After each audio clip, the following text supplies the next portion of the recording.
Q news లో పనిచేయటకు senior video editors కావాలను సంప్రదించవలసిన నెంబర్లు 8688926084.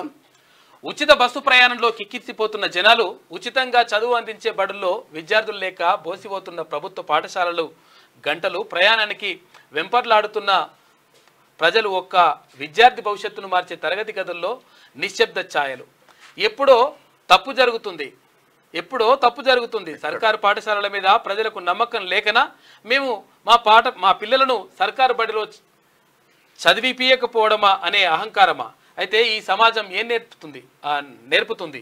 ఇదే తంతు ఇలాగే కొనసాగితే ఒకప్పుడు ఈ రాష్ట్రంలో గవర్నమెంట్ పాఠశాలలు ఉండేవనే విషయాన్ని రేపు చెప్పుకోవాల్సి వస్తుంది. ప్రజల అవకాశాన్ని ఆసరాగా మలుచుకుంటున్న కార్పొరేట్ వ్యవస్థలు విద్యను వ్యాపారం చేసి కోట్ల రూపాయలు దండుకుంటున్నాయి. అయితే ఓ మధ్యతరగతి మానవుడు తన సంపాదనతో సగం విద్యా వైద్యానికి ఖర్చు చేస్తున్నాడు. ఇప్పటికైనా ప్రభుత్వాలు మేల్కొని ప్రతి ఒక్కరూ ప్రభుత్వ పాఠశాలలోనే చదువుకోవాలనే కఠినమైన నిబంధనలు పెట్టి ప్రభుత్వ స్కూల్స్ను అన్ని హంగులతో పునరుద్ధరించండి అని చెప్పేసి, అంటే మీరు పిల్లల్ని తల్లిదండ్రులు తీరుస్తలేరు, తర్వాత ఇక్కడ ప్రభుత్వం ఏమో సరిగా పట్టించుకోవట్లేదు అనేటువంటి ఆరోపణలు ఉన్నాయి.